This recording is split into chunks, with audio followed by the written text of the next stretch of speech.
드리기 원합니다. 주 사랑해요. 주 찬양해요. 또 거룩한 주 날 만져주시니 이전과 같지 않으리. 주 사랑해요. 영원히 찬양해. 예수 신령과 진정으로 경배드려요. 주 사랑해요. 영원히 찬양해. 예수 신령과 진정으로 경배드려요.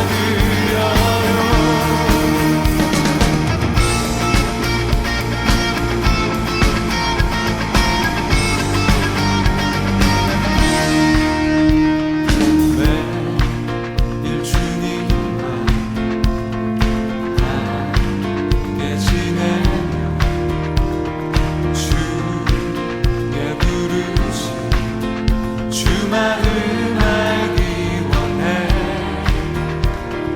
내 모든 허물 주께 속했네. 주께 속했네.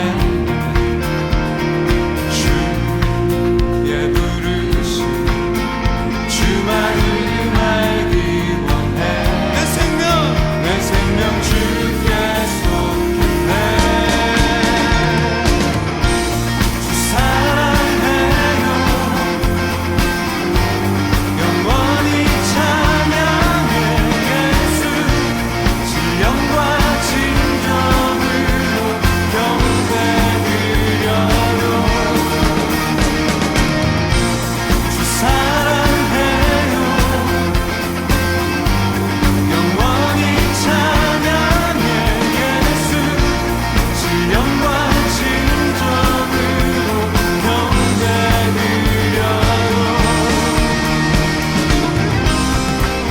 예수 이름 높이 올려드리세. 한 목소리로 소리 높여 모두 외치세.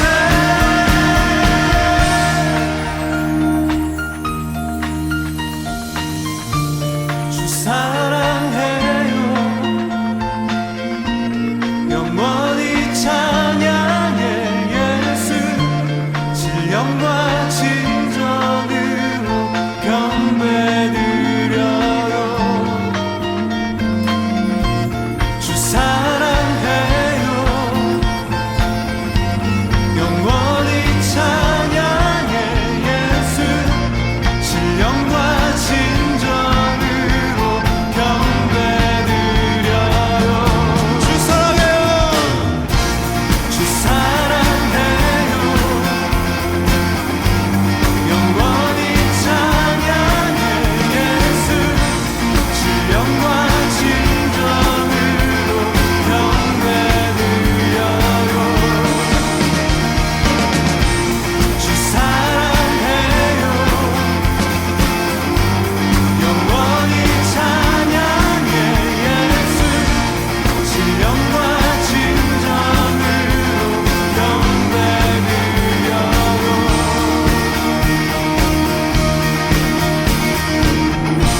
주 사랑해요.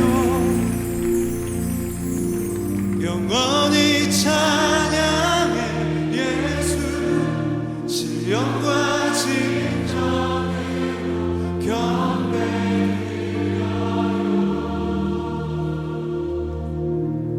주 사랑해요. 영원히 찬양해. 예수 신령과 진정으로 경배드려요. 다시 한번 여러분의 목소리로 주 사랑해요. 주 사랑해요.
속에 강물이 넘쳐나게 성령이여 내 영혼을 성령이여 내 영혼을 충만케 하소서 내 속에 강물이 넘쳐나게 성령 하나님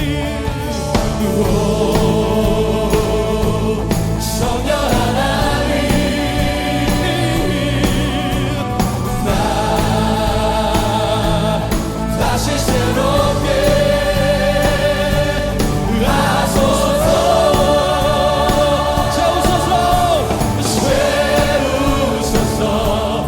내 영혼이 세상 유혹 다 이기고 다시 주를 닮아가도록 채우소서 내 영혼이 세상 유혹 다 이기고 오직 주만 나타내도록 채우소서 할렐루야 채우소서 내 영혼이 세상 유혹 다 이기고 다시 주를 닮아가도록 채우소서 할렐루야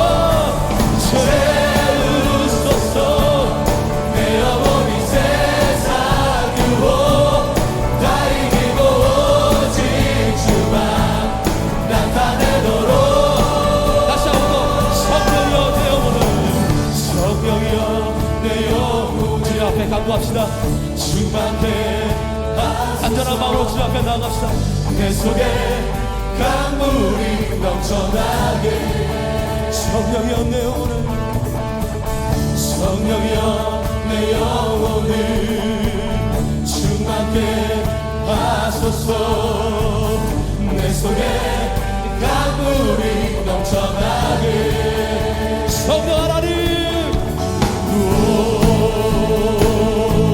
성령 하나님 나 다시 새롭게 하소서 할렐루야 채우소서 아버지 내 영혼이 세상 유혹 다 이기고 다시 주를 닮아가도록 채우소서 내 영혼이 세상 유혹 다 이기고 오직 주만 나타내도록 채우소서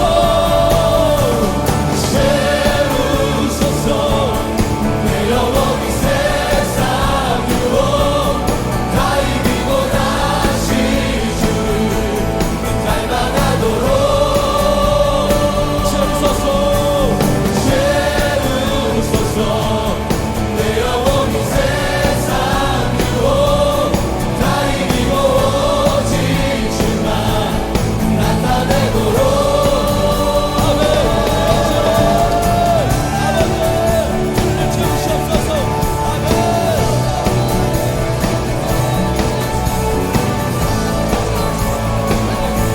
성령의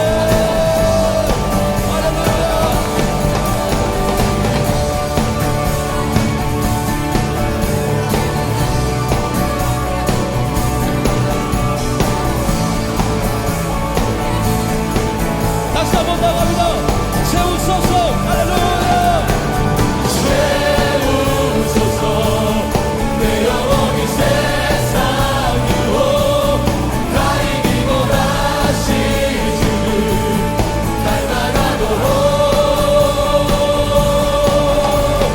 채우소서 내 영혼이 세상 유혹 다 이기고 오직 주만 나타내도록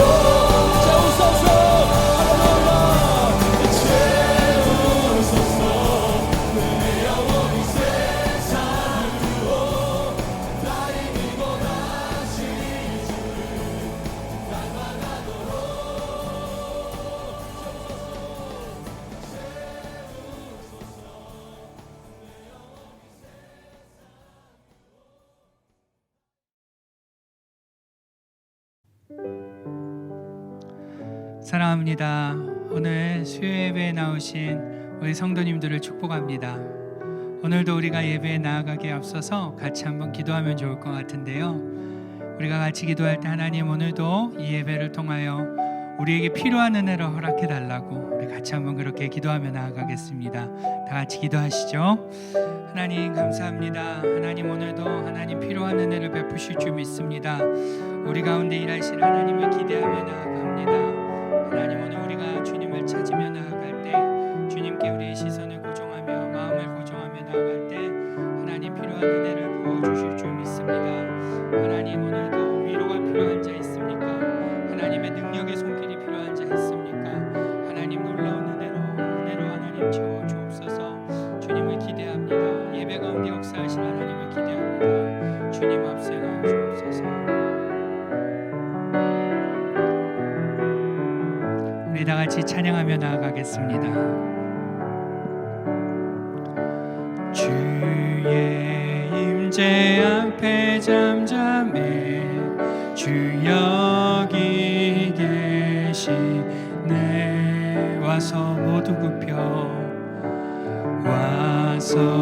모두 굽혀 경배해 신령과 진리로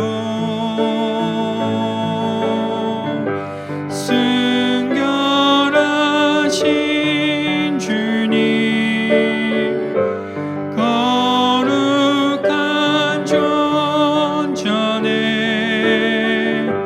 주의 임재 앞에 잠잠해 주 여기 계시네. 주의 임재 앞에 주의 임재 앞에 잠잠해 주 여기 계시네. 와서 모두 굽혀 경배해 신령과 진리로 순결하신 주님 거룩한 존전에 주의 임재 앞에 잠잠해 주 여기 계시. 주의 능력 앞에 잠잠해 주의 능력 앞에 잠잠해 주 역사하시네.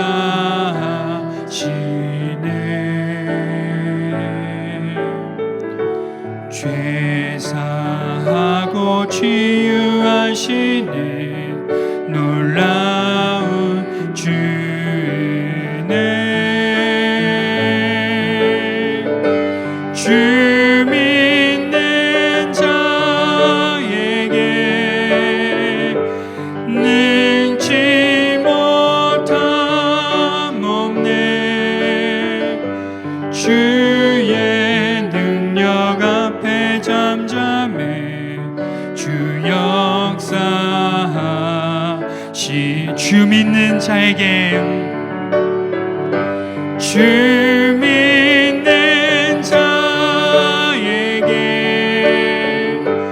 능치 못함 없네. 주의 능력 앞에 잠잠해 주 역사하시네.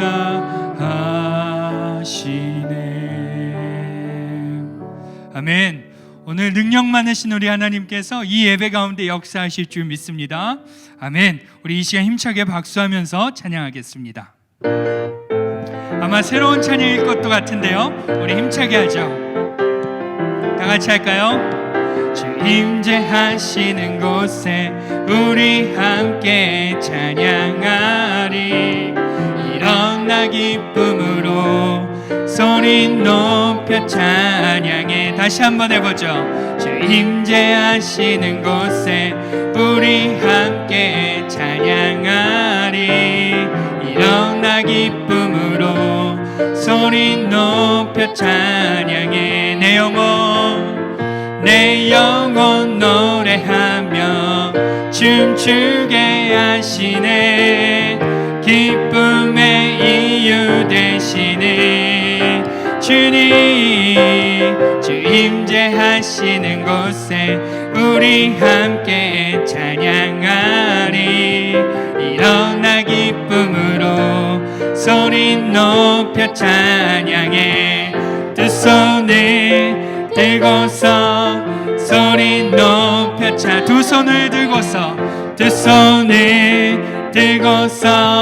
소리 높여 우리 처음부터 다시 해보죠. 주 임재하시는 곳에 우리 함께 찬양하리.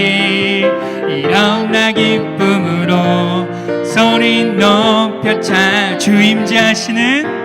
주 임재하시는 곳에 우리 함께 찬양하리. 일어나 기쁨으로 소리 높여 찬양해. 내 영혼 노래하며 춤추게 하시네. 기쁨의 이유 되시네. 내 영혼 노래하며 춤추게 하시네. 기쁨의 이유 되시네. 주님, 주 임재하시는 곳에 우리 함께 찬양하리. 일어나 기쁨으로 소리 높여 찬양해. 두 손을 들고서 소리 높여 두 손을 들고서 소리 높여 내 영혼 노래하며 춤추게 하시네. 기쁨의 이유 되시네. 주님, 주 임재하시는 곳에 우리 함께 찬양하리. 일어나 기쁨으로 소리 높여 찬양해. 두 손을 들고서 소리 높여 우리 마지막으로 두 손을 들고서 소리 높여 찬양해. 할렐루야. 우리 하나님께 영광의 박수를 돌리죠. 할렐루야. 그렇습니다. 우리 하나님은 우리의 피난처가 되시고 유일한 도움이 되시는 줄 믿습니다. 그 하나님을 계속해서 찬양하며 나아가죠.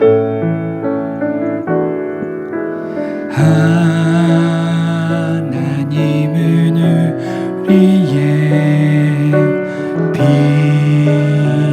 피난처가 되시고 환난 중에 우리의 힘과 도움이시. 하나님은 우리의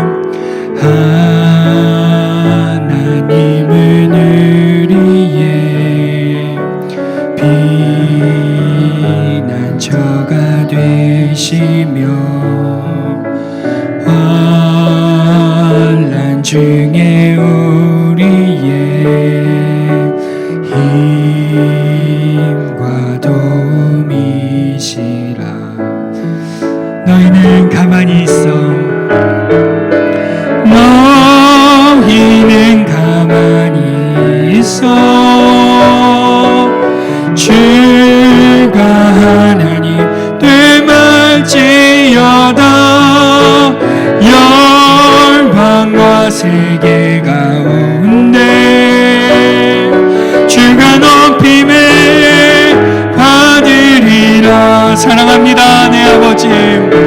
사랑합니다 내 아버지.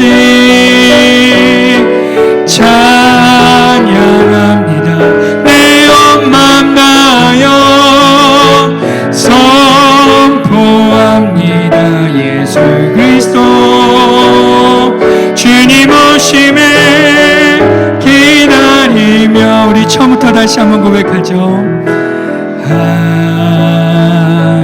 하나님은 우리의 피난처가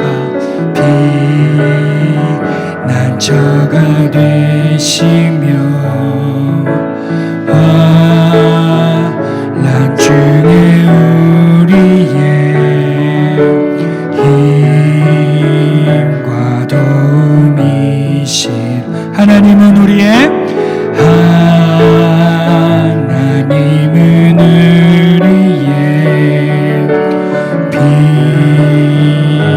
피난처가 되시며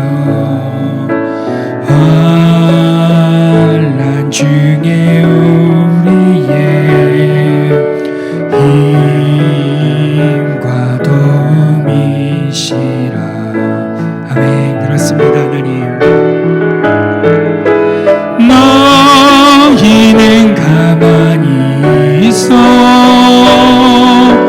주가 하나님 되말지어다. 열방과 세계 가운데 주가 높임을 받으리라. 너희는 가만히 있어. 너희는 가만히 있어 주가 하나님 되말지어다. 열방과 세계 가운데 주가 높임을 받으리라. 사랑합니다 내 아버지, 사랑합니다 내 아버지, 찬양합니다 내 온 마음 다하여 선포합니다 예수 그리스도. 주님 오심에 기다리. 우리 마지막으로 한 번 더 고백하죠. 사랑합니다 내 아버지, 찬양합니다 내 온 마음 다하여 선포합니다 예수 그리스도. 주님 오심에 기다리며. 아멘. 그렇습니다. 우리가 방금 고백했던 것처럼 하나님이 나의 유일한 도움이십니다, 하나님이 나의 유일한 피난처이십니다 라고 고백했는데, 하나님이 고백이 믿음의 고백, 삶의 고백 되게 해달라고 우리 같이 한번 그렇게 기도하며 나아가겠습니다. 하나님 오늘 우리가 우리의 산적한 문제들, 우리의 삶에 수없이 쌓여져 있는 문제들 가운데 우리의 믿음이 연약해지기만 합니다. 낙심이 되고 하나님이 없는 것 같은 마음이 들 때가 있습니다. 그러나 하나님, 우리가 방금 고백했던 것처럼 하나님이 나의 유일한 반석이시고 하나님이 나의 유일한 피난처 되신다고 하나님 우리가 선포했습니다. 하나님, 이 선포가 믿음의 선포가 되게 해달라고 하나님 기도하며 나아갑니다. 하나님, 우리 가운데 역사하여 주옵소서. 이 고백들이 삶의 고백이 되게 하여 주옵소서. 문제를 볼 때 하나님이 작아 보이지만 문제보다 크신 하나님을 바라볼 때 하나님 분명 그렇게 살아낼 줄 믿습니다. 하나님, 오늘도 그 크신 하나님을 바라보며 넉넉히 믿음으로 이겨내는 삶이 되게 하여 주옵소서. 그러한 고백으로 삶을 채워가는 우리 모두가 되게 하여 주옵소서. 오늘도 그렇게 일하신 하나님을 기대합니다. 우리를 변화시켜 주옵소서. 문제 가운데 낙심하고 좌절하는 자들 되지 않게 하여 주시고 넉넉히 믿음으로 서는 자들 될 수 있도록 하나님 역사하여 주옵소서. 주님을 바랍니다.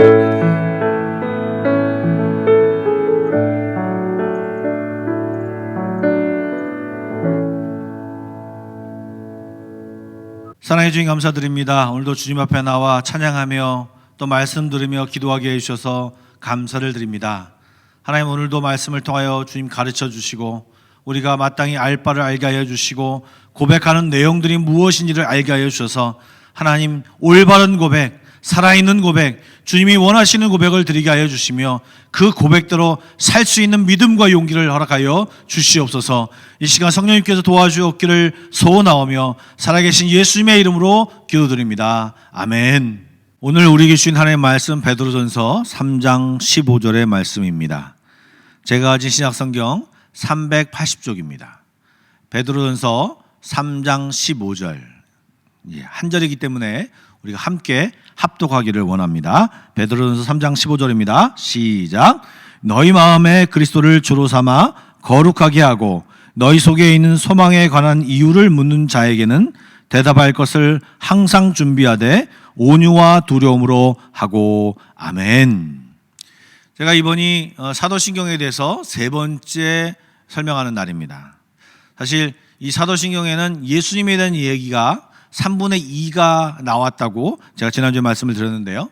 지난주에는 그 앞에 9절 나는 그의 유일하신 아들 우리 주 예수 그리스도를 믿습니다 하는 이 내용과 거기 내용에 나오는 이 마리아와 또 본디오 빌라도에 대한 얘기를 했습니다. 오늘은 나머지 이야기, 이 예수님을 수식하는 모든 이야기. 그래서 그는 성령으로 잉태되어 여기서부터 심판하러 오십니다. 이 끝까지 내용을 여러분과 함께 나눠보려고 합니다. 사실 이 부분은 예수님에 대한 얘기로 신학적으로는 기독론이라고 얘기할 수 있습니다.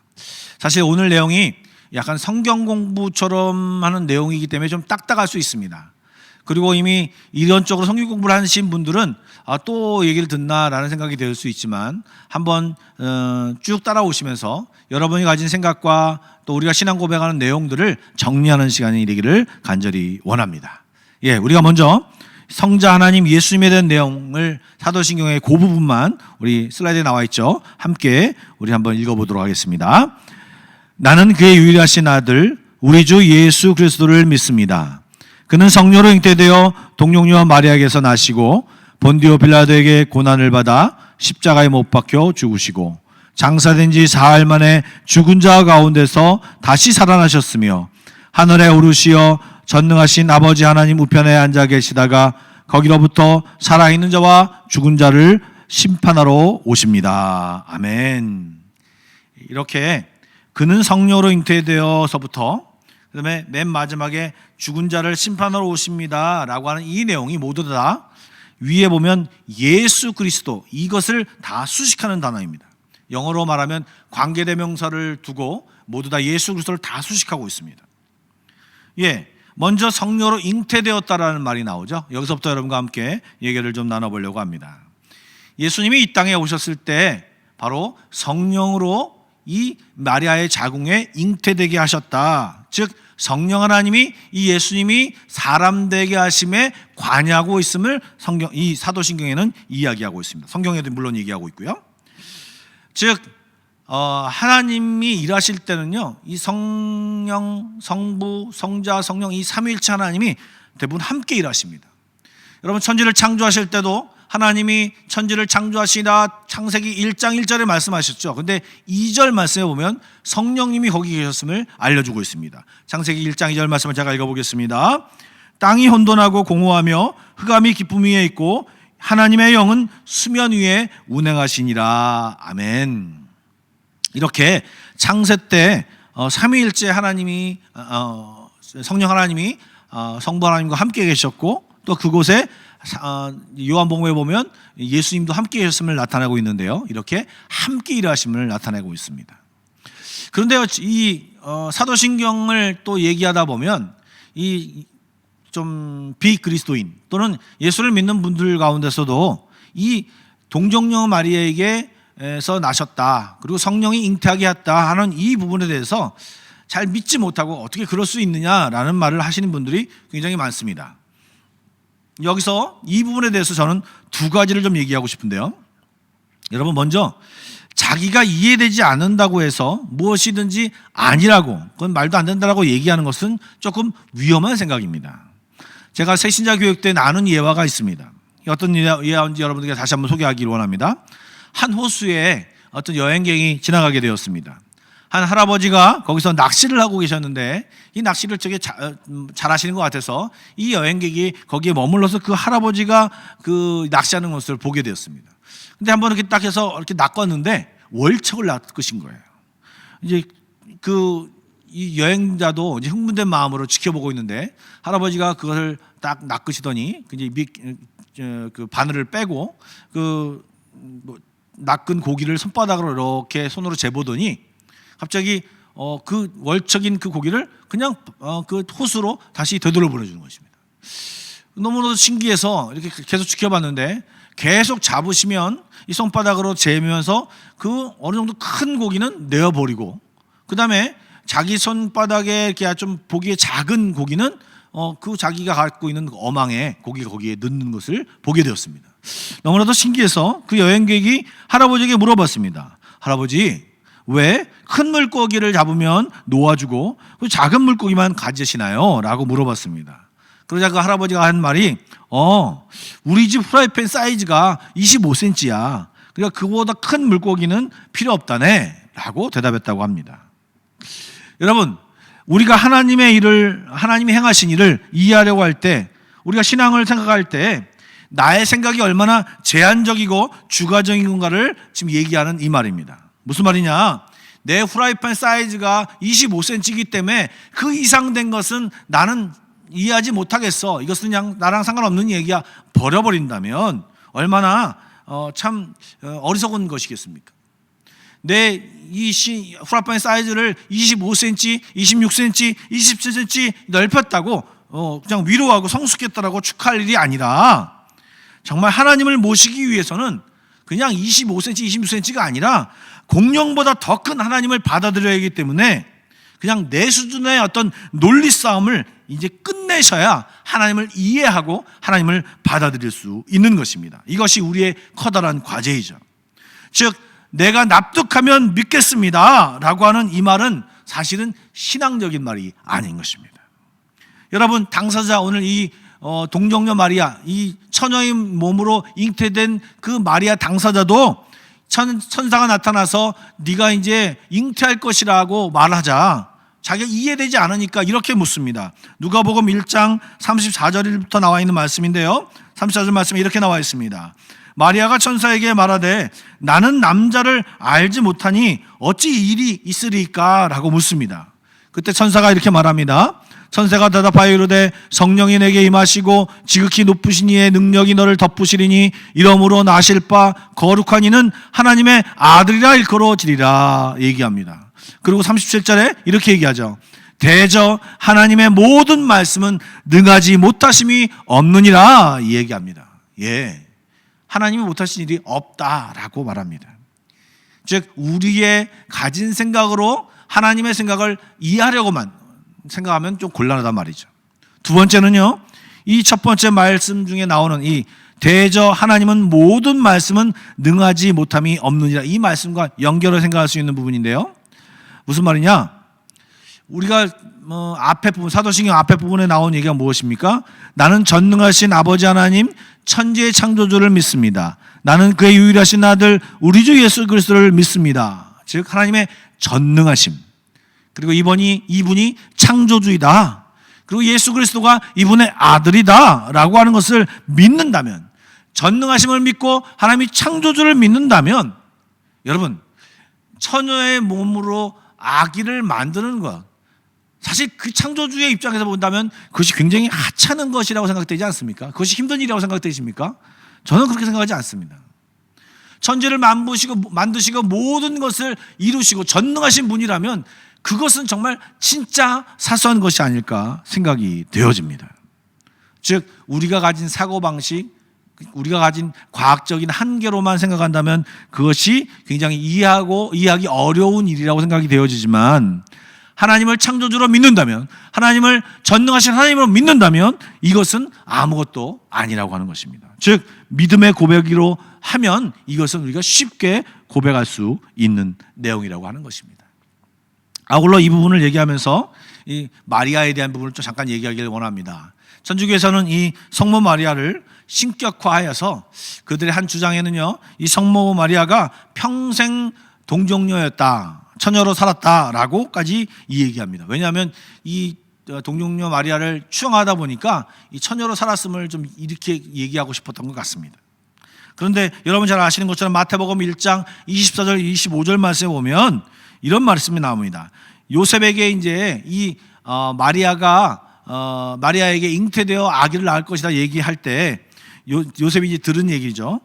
요셉이 잠에서 깨어 일어나 죄의 사자의 분대로 행하여 그 아내를 데려왔으나 아들을 낳기까지 동침하지 아니하더니 나음의 이름을 예수라 하니라. 이 말은 무슨 말입니까?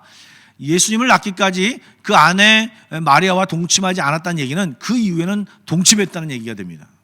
그리고 마태복음 13장 55절 56절에 보면 이 모세의 요셉의 아들들 이야기가 나옵니다. 예, 야고보, 요셉, 시몬, 유다 이렇게 있고 누이들도 있다라고 이야기가 나오는 것이죠. 그러니까 예수님의 동생들이 있음을 보면은 이제 사실은 요셉이 마리아를 통해서 자식을 낳았다라고 하는 거죠.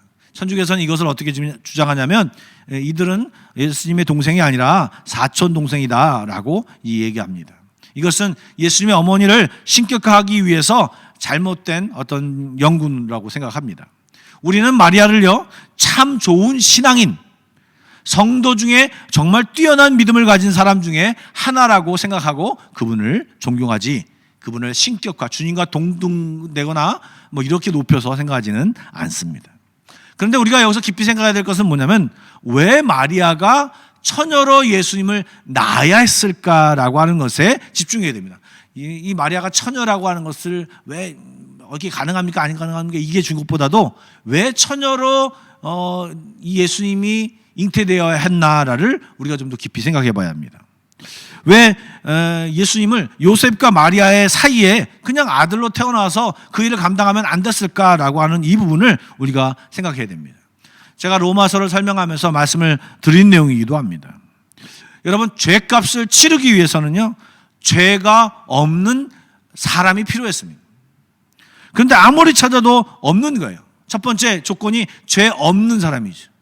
그러니까 죄 없다라고 하는 것은요, 구약 시대에 흠없는 어린 양을 잡아서 사람들의 죄를 속죄하는 데 사용했는데요, 이 죄 없는 사람이 이 세상에 없는 것입니다. 죄 없는 사람은, 죄 없다고 하는 분은 오직 하나님밖에 없는 것이죠. 그러니까 하나님이 이 일을 해결해야 되는데 이 일을 대신 해결할 사람이 누구냐? 사람이어야 합니다. 그래서 하나님이 사람이 돼서 내려오셔야 됐던 거죠.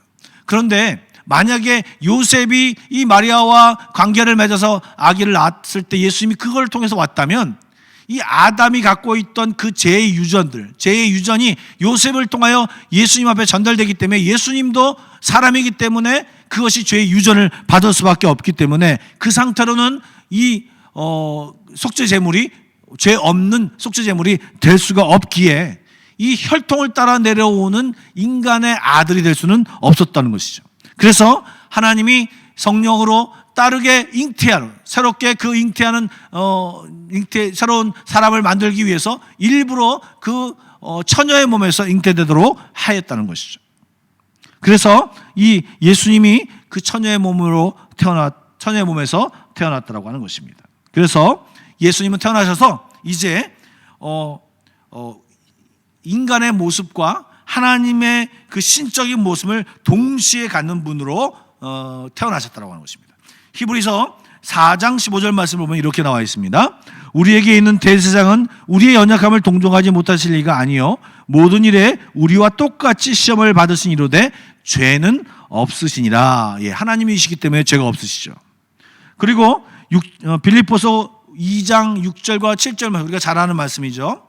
그는 근본 하나님과 본체시나 하나님과 동등됨을 취할 것으로 여기지 아니하시고 오히려 자기를 비워 종의 형체를 가지사 사람들과 같이 되셨고, 예, 이렇게 인간이 온전히 되셔서 이 땅에 오셨다라고 하는 것입니다. 예수님은요, 완전한 인간이셨고요, 또 완전한 신이셨습니다. 그래서 이 문제를 가지고 사람들은 왈가왈부했습니다.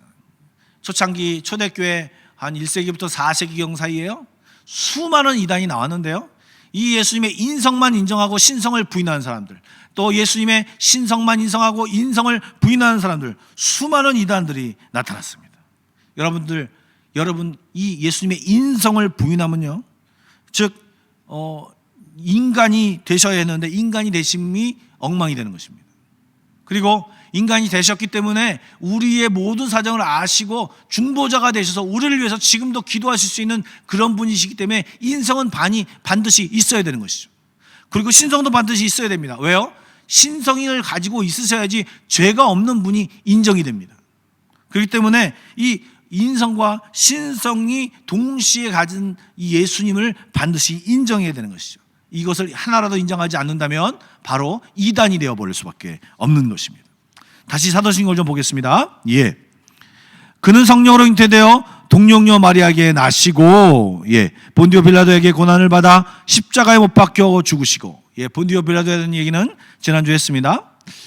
이제 그의 본디오 빌라도의 최종 결정으로 예수님이 십자가에 못 박히셨습니다.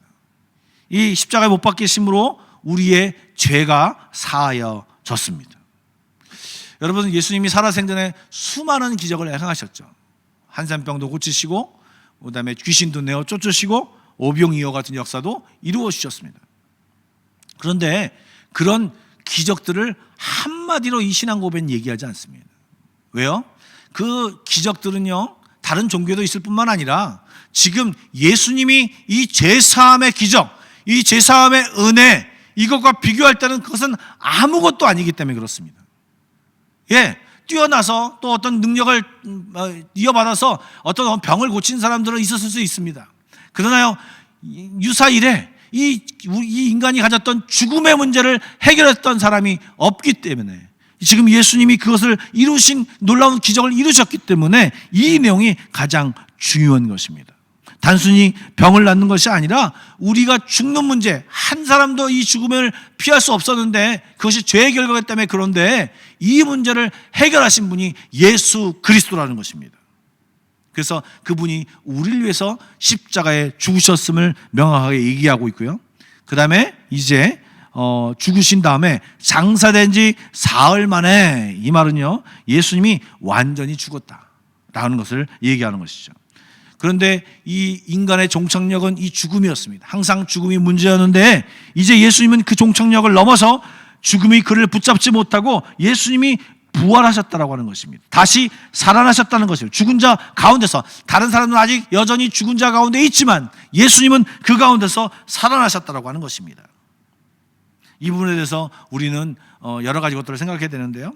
사실 이걸 또 낱낱이 따져가면서 하려면 시간이 너무 오래 걸리기 때문에 제가 그걸 정리하면서 여러 가지를 한꺼번에 여러분을 말씀드리겠습니다. 이 십자가에 죽고 다시 살아난다고 하는 이 말은요, 우리가 십자가만을 통해서 구원을 받는다는 것을 확실히 믿어야 됩니다. 이것을 고백하는 것이 그런 의미를 가지고 있습니다. 또한 어떤 의미를 가지고 있느냐, 십자가를 바라보면서 우리 안에 있는 여러 가지 죄악들을 계속해서 십자가에 못 박으면서 죄를 짓지 않도록 노력해야 할 것입니다.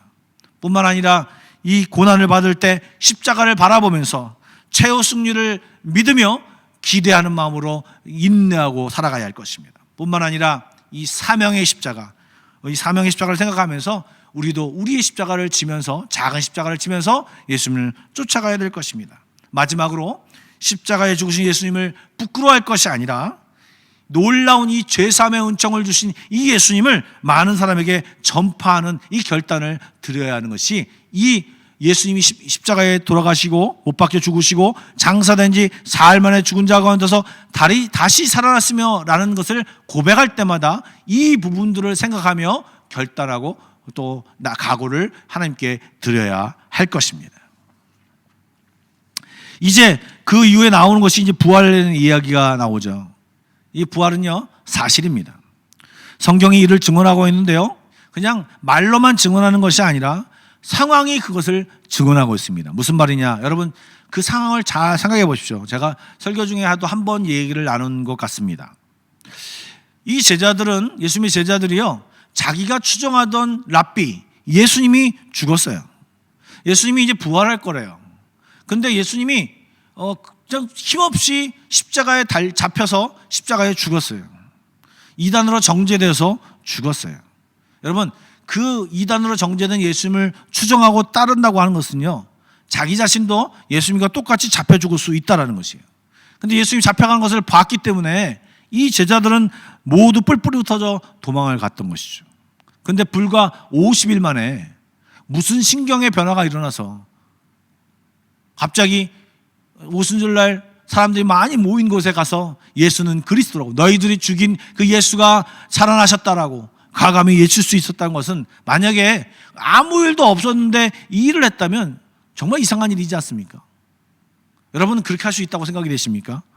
상식적으로 불가능한 일입니다. 부활하신 예수를 만나지 못했다면, 이것을 체험하지 못했다면 이 베드로와 그 제자들이 그렇게 할 수 없었을 것입니다. 여러분, 베드로의 변화를 보십시오. 예수님을 인정하지 않았던 동생 야고보 사도를 보십시오. 예수님을 추종자로 잡아 죽이던 사도 바울의 변화를 보십시오. 여러분, 이 극적인 변화를 볼 때 예수님의 부활을 보지 못했다면 이것을 정말 설명할 수 없는 것입니다. 또 한 가지가 더 있습니다. 여러분, 고린도서 15장 4절부터 8절까지의 말씀을 보면요, 예수님이 부활하셔서 제자들에게 보일 뿐만 아니라 그 500여 명의 형제들이 있는 자리에서 예수님이 승천을 하셨어요. 즉 많은 사람이 보이는 가운데서 승천하셨다는 얘기죠. 좀 생각해 보십시오. 예수님이 죽으신 연도가 주후 30년 정도 됩니다. 그리고 고린도전서가 기록된 때가 한 55년 정도 됩니다. 한 25년 정도 차이가 나죠. 그러니까 아직 이 글을 쓸 때는요, 지금 그 예수님의 그 부활하시고 승천하신 것을 본 사람이 살아있는 때입니다. 대부분의 종교가 어떤 종교를 만든 사람이 죽은 뒤에 100년, 200년 뒤에 그 종교가 탄생을 하고 하는데요. 지금 예수님이 죽은 뒤 20몇 년밖에 지나지 않고 그 예수님의 죽은 상황과 그 부활을 지켜본 사람들이 여전히 살아있는데, 만약에 거짓말로 그 성경을 기록했다고 생각해 보십시오. 나는 그렇지 않았는데, 그 말 거짓말인데, 이런 사람이 그냥 바로 튀어나왔을 것입니다. 그런데 물론 이것이 어떤 점령군이라든가 정복자가 이게 틀렸는데 이거 믿어, 이거 안 믿으면 내 죽여버릴 거야, 이렇게 강압적으로 했다면 이해가 또 됩니다. 그런데 당시 이 예수 믿는 그리스도인들이 오히려 핍박받는 사람들이었고요, 인원들이 작은 사람들이었습니다. 그런데 이들이 죽음을 불사하고 핍박을 불사하고 부활을 설명하며 예수가 그리스도라고 얘기했던 이유는 그들이 정말로 예수님의 부활을 목격했고 체험했기 때문에 그들이 그런 죽음도 무서워하지 않고 그렇게 행할 수 있었던 것입니다. 여러분, 이 부활하심을 통해서 무엇이 달라졌습니까? 예수님이 하신 이야기는 진짜구나. 만약 예수님이 그냥 십자가의 죽으심으로 부활하지 않았다면 우리가 구원받은지도 모르고요, 예수님의 그 모든 말이 다 헛것이 됩니다. 그런데 예수님이 살아나셨어요. 이 말은 뭐냐면 예수님이 우리의 구원자가 되셨다는 거예요. 우리의 죄를 위해서 죽으시고 살아나셨기 때문에 우리를 죄에서 구원하시는 놀라운 구원자가 되시고, 우리도 이제 예수님처럼 부활할 수 있다라고 하는 꿈과 소망을 가질 수 있게 되는 것입니다. 고린도서 15장 20절입니다. 제가 오늘 내용이 좀 길어서 좀 이렇게 좀 달리고 있는데 조금 진정하겠습니다. 고린도서 15장 20절인데요. 그러나 이제 그리스도께서 죽은 자 가운데서 다시 살아나사 잠자는 자의 첫 열매가 되셨도다. 이게 예수님이 부활하신 것을 설명하고 있죠. 그리고 15장 연이어서 그 뒤에 나온 51절과 52절 말씀을 보면요, 보라, 내가 너희에게 비밀을 말하노니 우리가 다 잠잘 것이 아니요 마지막 나팔의 순식간에 호련이 다 변화되리니 나팔 소리가 나매 죽은 자들이 썩지 아니할 것으로 다시 살아나고 우리도 변화되리라. 즉 예수님이 부활하신 것처럼 우리도 주님이 다시 오셨을 때 부활하게 된다라고 하는 이 내용을 이야기하고 있고, 우리들이 이것을 믿고 따라가라고 하는 것입니다. 즉 주님의 부활은 이런 의미가 담겨져 있는 것입니다. 이제 어떤 내용이 또 나옵니까? 예수님이 이제 주님의 하나님의 하늘에 오르셔서 전능하신 하나님 우편에 앉아 계신다는 것입니다. 여러분, 예수님이 하나님 우편에 앉아 계셔서 무엇을 하실까요? 생각해 보신 적 있으십니까? 여러분, 예수님이 하나님 우편에 앉아 계셔서 대제사장의 역할을 하고 계십니다. 지성소에서 하는 그 역할을 하나님 우편에서, 하나님 앞에서, 하나님과 근접해서 그 역할을 하고 계셨으며, 우리들의 속죄함과 우리들의 간구를 하나님 앞에 아뢰시고 계신다라고 하는 것입니다. 하나님 옆에서 직접 소곤소곤 얘기하시며 그 역할을 감당하신다고 하는 것입니다. 로마서 8장 34절입니다. 누가 정죄하리요? 죽으실 뿐만 아니라 다시 살아나신 이는 그리스도 예수시니 그는 하나님 우편에 계신 자요 우리를 위하여 간구하시는 자시니라. 아멘. 요한일서 2장 1절입니다. 나의 자녀들아 내가 이것을 너희에게 쓰면 너희로 죄를 범하지 않게 하려 함이라. 만일 누가 죄를 범하여도 아버지 앞에서 우리에게 대언자가 있으니 곧 의로우신 예수 그리스도시라. 예. 즉 우리가 고백할 때 주님께서 그걸 들으시고 그 모든 것을 하나님 앞에 아뢰시는, 옆에서 아뢰시는 분이, 대상 역할을 감당하시는 분이 우리 예수님이라 하시는 것입니다. 하나님 옆에서 우편에서 그 역할을 감당하고 계십니다. 뿐만 아니라 그 옆에서 계시면서 만왕의 왕으로 온 우주 만물과 교회를 다스리시는 분이 바로 우리 주님이시라는 것입니다. 빌립보서 2장 9절에서 11절의 말씀입니다. 이러므로 하나님이 그를 지극히 높여 모든 이름 위에 뛰어난 이름을 주사 하늘에 있는 자들과 땅에 있는 자들과 땅 아래에 있는 자들로 모든 무릎을 예수의 이름에 무릎 꿇게 하시고 11절이요. 모든 입으로 예수 그리스도를 주라 시인하여 하나님 아버지께 영광을 돌리게 하셨느니라. 아멘. 이 시간에도요. 예수님은요. 믿는 자를 이끄시고 살리시고 또 우리를 위해서 일하시고 계신다고 이 성경은 얘기하고 있습니다. 좀 너무 딱딱해서 좀 다른 예화를 하나 드리려고 합니다. 하나님은 살아계셔서, 예수님은 살아계셔서 지금도 믿는 자를 돕고 계시고 인도하고 계십니다. 미국에 이민 간 사람들 중에서요, 어떤 장애인인데 굉장히 어렵게 생활했습니다. 그리고 자녀를 이민사회에서 키웠습니다. 그래서 이 자녀가 장성해서 이제 좀 잘 살아보라고 좋은 직업을 갖게 하기 위해서 이제 공부를 시켰지만 여러 가지 재정적으로 여러 가지 어려우니까 이 아들을 미국 공군사관학교에 지원을 했다고 합니다. 그래서 지원을 했는데 합격 대기 번호가 293명이라는 거예요. 이 말이 무슨 말입니까? 여러분들 대학 입학을 치러본 분들 아시겠지만 이 아들보다 앞에 292명이 취소돼야지, 대학을 포기해야지만 이 아들이 합격을 할 수 있는 것이에요. 이 어머니는, 이 집사님은 열심히 기도합니다.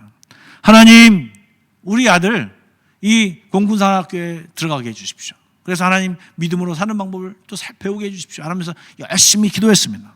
근데 여러분 어떤 일이 일어난지 아십니까? 이 아들이 합격했습니다. 앞에 292명이 어떻게 되는지는 모르겠습니다. 이 사람에겐 백도 없고 어떻게 힘을 쓴 것도 전혀 없지만 이 사람이 기도하며 간증하는 것은 뭐냐면 자기에게는 아무것도 없고 단 한 가지 기도밖에 하지 않았는데 293번 이 합격 번호를 갖고 있었음에도 불구하고 이 아들이 당당히 그 공군사관학교에 합격했다고 하는 것입니다. 여러분, 하나님의 자녀, 기도하는 사람, 하나님의 아들, 딸들의 하나님이 도우시고 다스리시고 또 예수님이 옆에서 도와주시며 이끌어 주심을 여러분 믿으시고 그분께 기도하는 여러분 되시길 간절히 축복합니다. 예. 그 다음에 그 하나님 우편에 계셔서 예수님이 뭐 하시냐? 성령님을 통해서 하나님 생각을 알려주고 예수님이 말씀하신 것을 깨닫게 하신 성도들을 하여금 깨닫게 하시는 역할을 끊임없이 하고 계심을 알 수 있습니다. 요한복음 14장 26절입니다.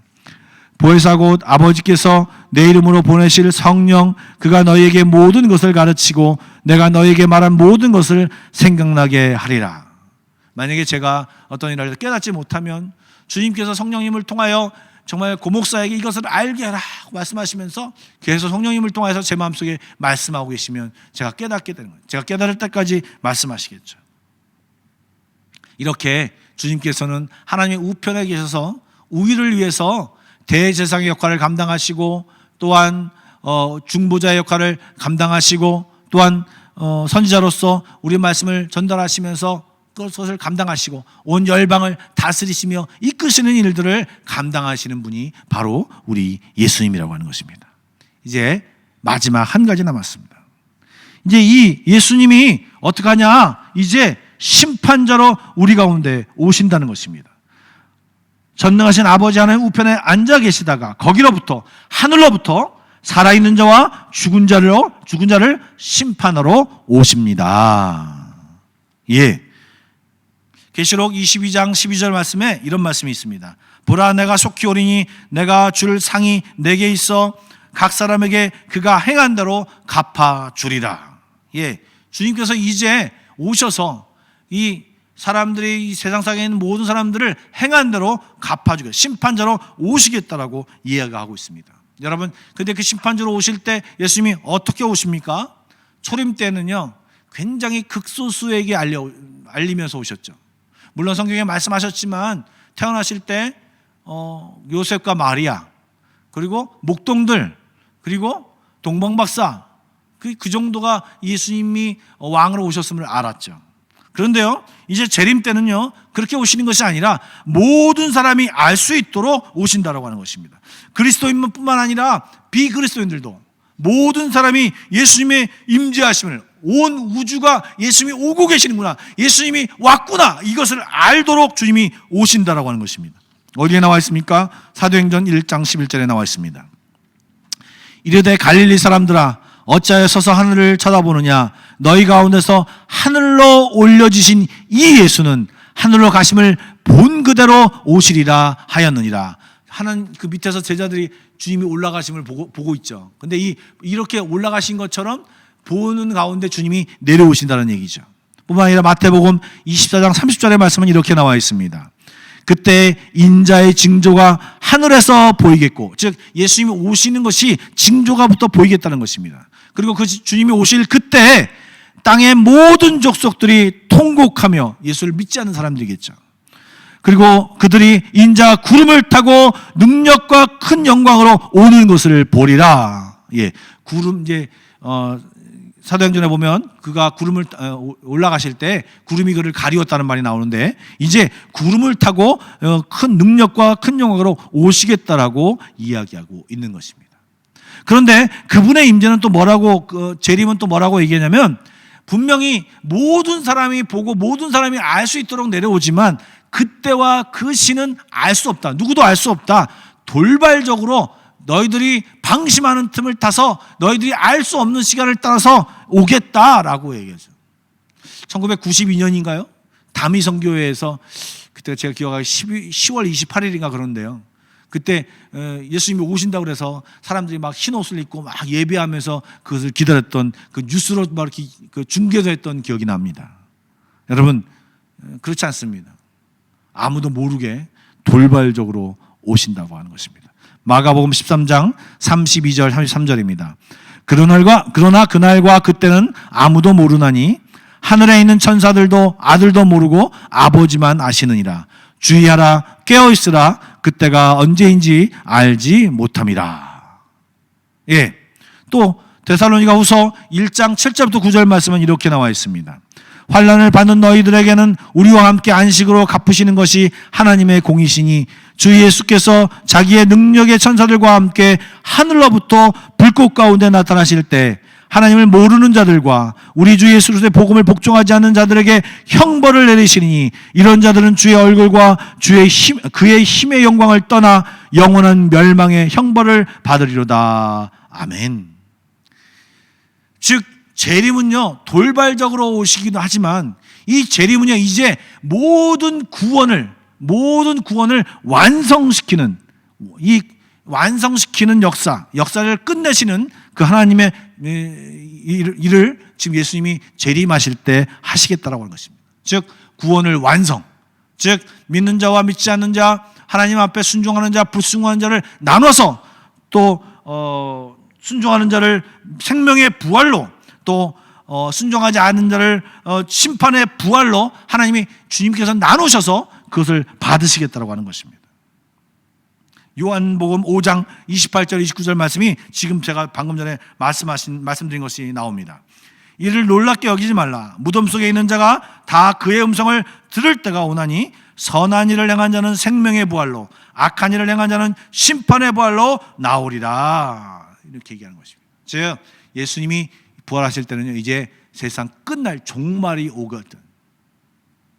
우리의 눈물을 닦아주시고 이제 다시 힘든 일이 없을 것이고 질병도 없을 것이고 이제 새 하늘과 새 땅이 이룰 것인데, 이제 그 재림은 완벽한 심판을 해서 이제 지옥에 보낼 사람과 하나님 나라에 같이 함께 참여할 자를 나누는 심판자로 오셔서 심판하시고 나누시고, 그것을 이제 그 구원을 완성시키시겠다는 그 단어를, 그것을 이야기하시는 것이 바로 이 맨 마지막에 있는 내용인 것입니다. 이렇게 해서 부활을 끝내고 또 심판까지 이제 얘기를 했는데요. 이것이 바로 예수님에 대한 부분의 내용입니다. 제가 다시 한번 읽어볼까요? 나는 그의 유일하신 아들 우리 주 예수 그리스도를 믿습니다. 그는 성령으로 잉태되어 동정녀 마리아에게서 나시고 본디오 빌라도에게 고난을 받아 십자가에 못 박혀 죽으시고 장사된 지 사흘 만에 죽은 자 가운데서 다시 살아나셨으며 하늘에 오르시어 전능하신 아버지 하나님 우편에 앉아 계시다가 거기로부터 살아있는 자와 죽은 자를 심판하러 오십니다. 여러분, 이것을 읽으시면서 오늘 제가 설명해 드린 내용들이 이렇게 딱 생각이 나시지 않습니까? 예, 이런 생각을 가지고 여러분 고백할 때마다 이것을 묵상하시며 여러분의 신앙 고백을 드리기를 간절히 원합니다. 이 시간 좀 기도하기를 원합니다. 기도하실 때 내가 정말 사도신경을 고백하면서 이 신앙 고백한 내용을 정말 내가 잘 믿고 있는지, 그냥 믿지 않고 그냥 중얼중얼대고 있지는 않는지 한번 되돌아보시고, 정말 그것을 확실히 믿는 그런 각자가 되길 원하고, 또 그 신앙 고백을 한 것대로 내가 주님의 통치를 받아 누리며 주님과 소통하며 주님의 재림을 잘 준비하는 자가 되게 해달라고 우리 좀 기도하며 나가도록 하겠습니다. 우리 다 같이 기도하며 나가도록 하겠습니다. 기도하겠습니다.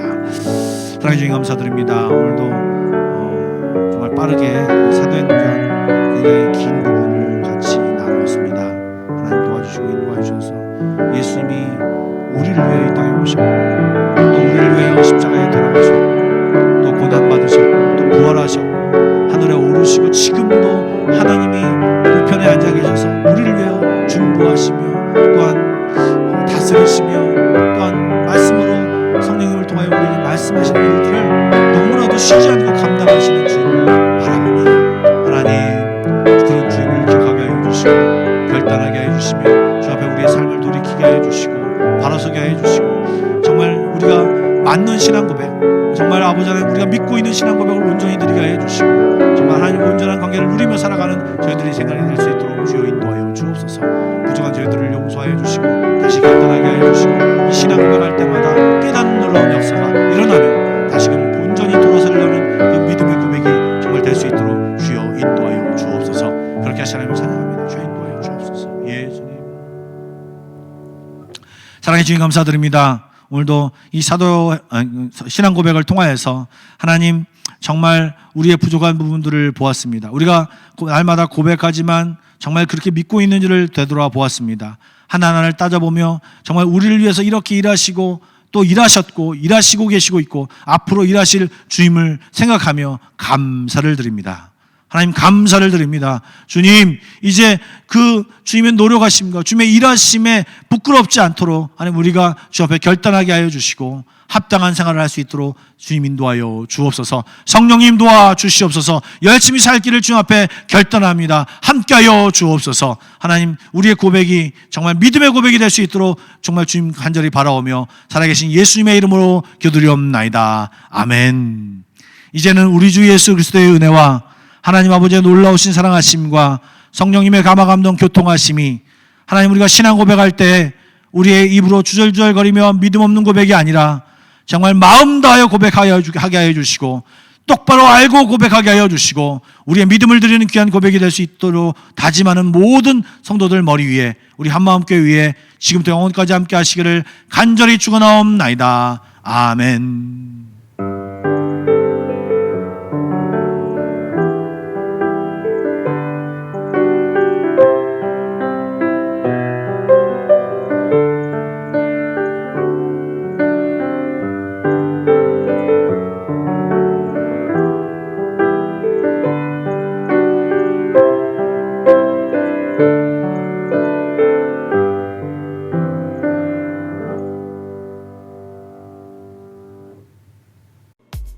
여기 금수저를 넘어 다이아 수저를 물고 태어난 남자가 있습니다. 그의 할아버지는 무역업으로 재벌이 되었고 정계에도 진출하여 2번이나 시장을 역임하였습니다. 아버지 또한 대를 이어 부유한 상인이었는데 그가 9살 되던 해 사망하여 남자는 큰아버지 손에 길러졌고 부유한 자산가인 큰아버지의 유산까지 물려받게 됩니다.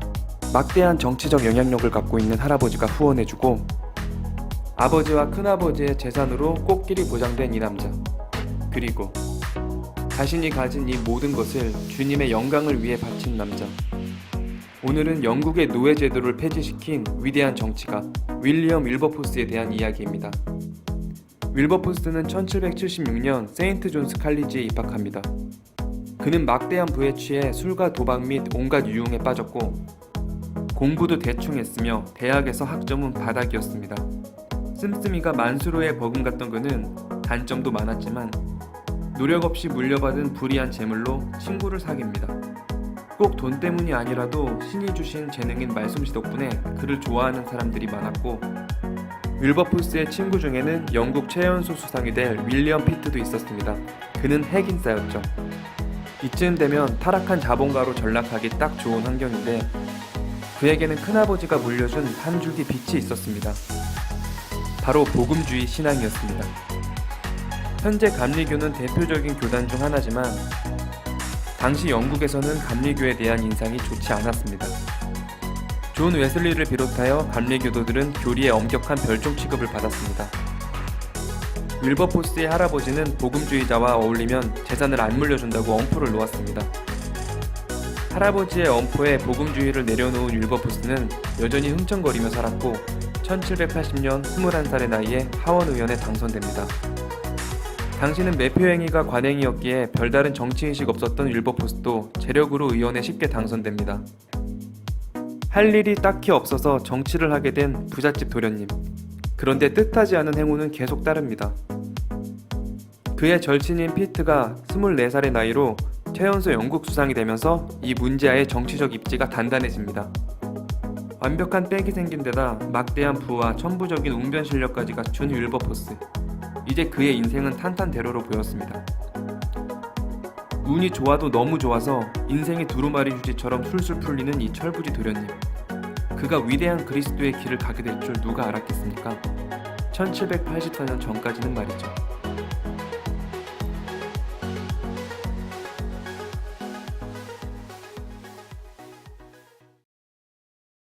(1784년) 선배 아이작 밀너와 유럽 대륙 여행을 하게 된 윌버포스.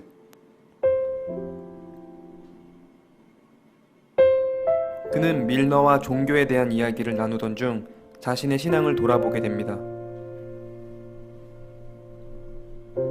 간증거리가 될 만한 사건이 있던 것은 아니었지만 이 여행 이후 윌버포스는 방탕했던 생활을 뉘우칩니다. 그는 영국으로 돌아오자마자 술과 도박을 끊습니다. 완전한 기독교인으로 거듭난 그는 아예 성직자를 꿈꾸게 되었습니다. 하지만 윌버포스의 동료들은 정치에서 기독교의 가르침을 실천해보라고 그에게 권유합니다. 이렇게 위대한 정치가 윌버포스의 인생 제2막이 시작됩니다. 윌버포스는 정치를 통해 복음적 사명을 이루려고 했고 그의 가장 큰 목표는 노예제 폐지였습니다. 17세기, 18세기 영국은 세계 최대의 노예 무역국이었습니다. 노예 무역을 폐지하자는 말은 지금으로 치면 비중이 큰 IT 산업을 포기하자는 말과 같았습니다. 아프리카에서 납치당한 흑인들은 짐승 같은 대우를 받았고 대양을 건너는 동안 많은 수가 죽었습니다. 이러한 참상을 본 윌버포스는 오크나무 아래에서 피트와 논의하다 노예제도를 폐지할 것을 결심합니다. 윌버포스는 후에 클래펀파라고 불리게 될 각 분야의 동지들을 규합합니다. 어벤져스만큼 막강한 실력을 갖춘 클래펀파는 주위의 비난과 생명의 위협에도 노예제 폐지를 뚝심 있게 밀고 나갑니다. 노예제의 온갖 참상을 하원에 고발하여 양심에 호소하는 한편 노예제 폐지가 오히려 경제 발전에 도움을 줄 것이라는 실용적인 접근도 병행합니다. 이는 기득권 세력인 동료 의원들의 입장을 파악하여 세운 지혜로운 전략이었죠. 또한 흑인은 열등하다는 당시의 인식을 뒤집기 위해 거대한 프로젝트를 준비합니다. 바로 해방 노예들이 스스로 운영하는 도시 프리타운의 건설이었습니다. 이런 다양한 노력에도 노예제 폐지는 당시로서는 불가능에 가까워 보이는 목표였습니다. 기득권의 이익이 집중되어 있었기 때문에 노예무역 폐지 법안은 11번이나 좌절을 겪습니다. 오랜 투쟁으로 지친 윌버포스는 척추장애와 온갖 질병에 시달리며 건강이 악화되었고, 노예무역 폐지를 위해 자신의 사재를 아낌없이 내놓은 덕분에 그의 재산도 바닥을 보였습니다. 하지만 하나님이 주신 인맥과 재산, 그리고 자신의 모든 것을 소명에 아낌없이 던진 결과는 결국 결실을 맺습니다. 1807년 노예무역 폐지 법안이 통과되었고 1833년에는 노예제도 자체가 폐지됩니다. 윌버포스는 병상에 누워 이 소식을 듣고 사흘 뒤에 기쁨 가운데 세상을 떠났습니다. 윌버포스와 클레펀파가 이룬 업적은 노예제도 폐지만이 아니었습니다. 당시 방만했던 영국 사회의 도덕성 회복을 위해 그는 다양한 시민단체를 설립하였습니다. 성서 읽기 운동, 주일학교 보급 운동으로 문맹률을 낮췄으며 술집의 24시간 영업, 관직 매매, 아동 노동을 폐지하여 사회를 개혁하였습니다. 윌버포스는 영국을 변화시킨 위대한 신앙인으로 남아있습니다. 자신의 소유를 나누지 못하여 주님 앞에서 돌아선 성경 속 부자 청년을 기억하시나요? 여기 또 다른 부자 청년 윌버포스는 비슷한 갈림길에서 주님께 모든 것을 던지기로 결심했습니다. 부잣집 망나니 도련님이 주님과 동행했고 그 결과 이 땅의 많은 것을 바로잡았습니다. 윌버포스만큼 극적이지는 않더라도 우리는 매일같이 이런 갈림길 앞에 섭니다. 주님의 길과 나의 길. 오늘의 갈림길에서 주님 쪽으로 살짝 치우쳐 걸어가 보면 어떨까요? 그 길은 우리 생각보다 험하진 않을 겁니다. 주님이 먼저 걸어가신 길이니까요.